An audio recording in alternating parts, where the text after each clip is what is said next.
Your Excellency, the Executive Governor of Delta State, my brother, my friend, a man that I'm extremely proud of, our traditional rulers, Chairman of PDP, distinguished senators here present, Speaker, House of State Assembly, honorable members of Federal House of Assembly, distinguished private sector leaders, honorable commissioners in the state, Excellency Deputy Governor, as they say in Nigeria, all protocols observed, please. I'd like to start by thanking the Governor of Delta State and his team for two principal reasons. One is, as we celebrate Democracy Day in our country, most people or leaders usually approach it from a political slant, or at times mostly celebratory, because it's Independent Democracy Day.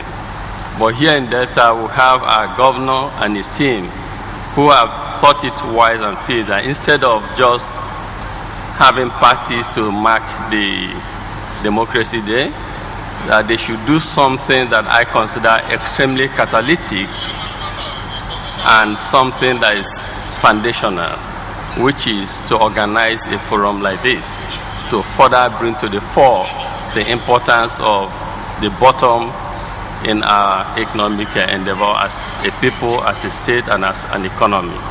So I'd like to commend His Excellency for the vision to decide that instead of making parties, we should be discussing about the micro and small-scale enterprises and how to create a new future for Delta State beyond oil. So, Excellency, congratulations and well done. Second reason is, even from the theme of today's session, it's like planning a new anchor for economic development for Delta State beyond oil. There's what is called a resource cost. Statistically, historically, most states, most countries that have this kind of oil resource hardly ever do well, apart from a few who have broken that cost. And for a governor and his entire leadership at the state level to decide that we need to look inwards to see how we can begin to develop other sectors that will help us remain a viable state post, even beyond oil, I think is extremely, extremely commendable. Most times, we are used to hearing of small-scale enterprises or small-scale and medium enterprises. This is one of the few times, in fact, to me, the only time I'm attending a forum in our shores, in our country, that goes below the small scale to talk of micro.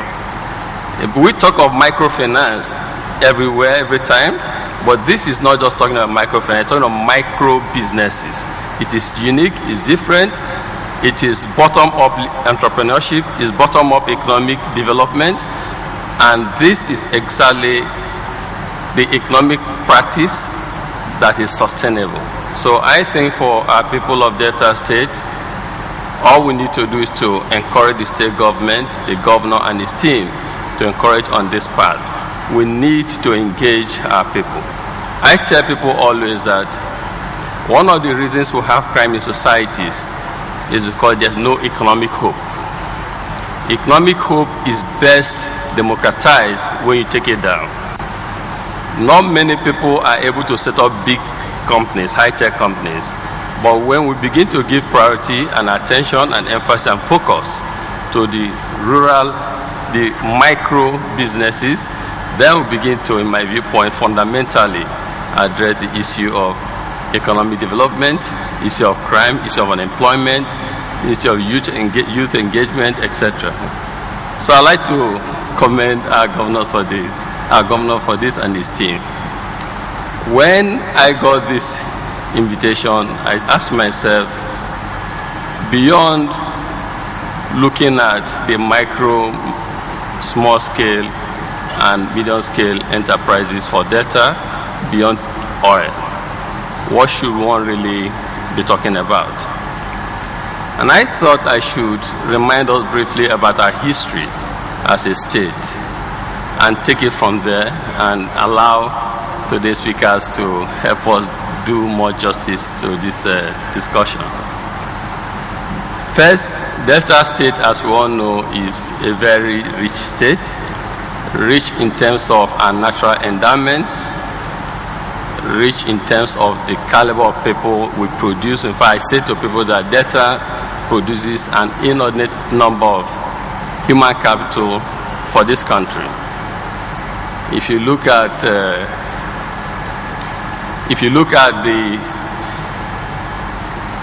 private sector, you have a lot of Delta people who have excelled and who are excelling.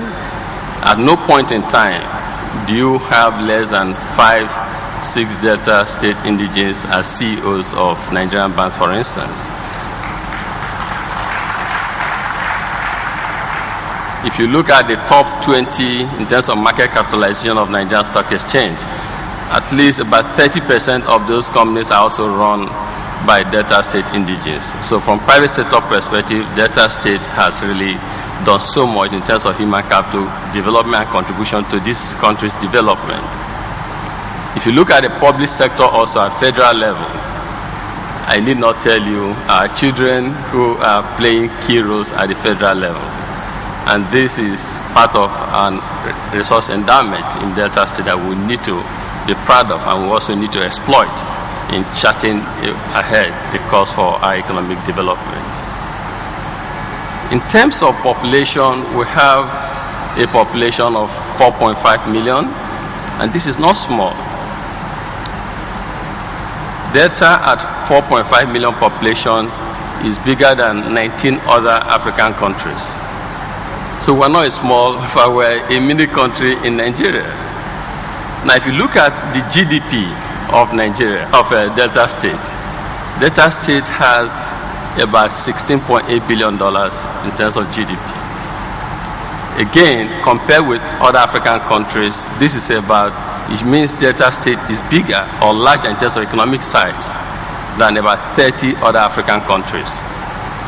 So this is not a small state.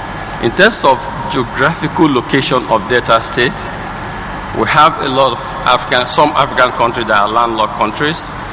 We have some African countries that don't even have the ports, the sea access, etc. that we have here. So Delta is uniquely positioned to do well as a state. I call Delta a mini Nigeria. We have everything that the country has, or almost everything the country has. And we're bigger in terms of population than some African countries. We're bigger also in terms of size of economy. But we can grow Delta even bigger, and I believe that's why the governor and his team have assembled all of us today to discuss about this tier of our society beyond the oil.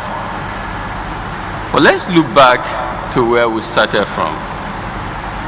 I like to, in my free time, read history of nations, history of states, etc.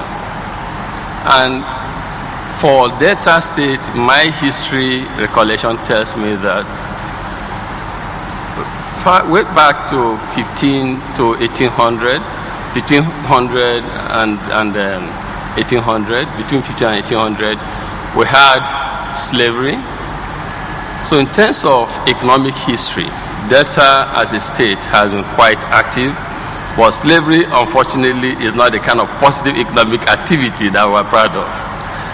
But we've had it.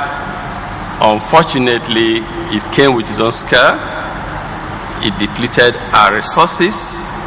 We will not say it had any positive economic impact, but it was something that occurred in this state at some point in the past.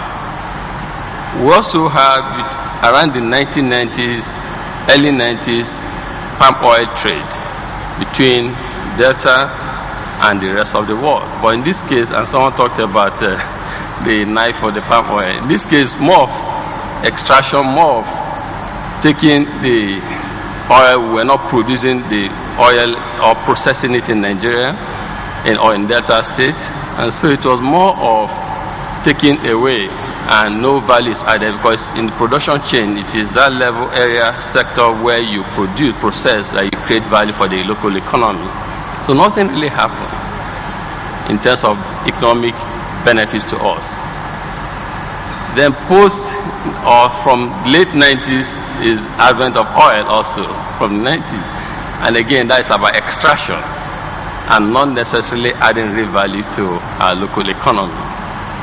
So as we create this kind of forum, as we celebrate democracy, and as the governor calls all of us to a new approach of bottom-up entrepreneurship, I thought it presents to all of us an opportunity as Delta State people and leaders to begin to think of, okay, if we had slave trade, we had a palm oil trade, we've had oil, and yes, we managed to grow our economy to where it is today in terms of size, but we can do more and even a lot more.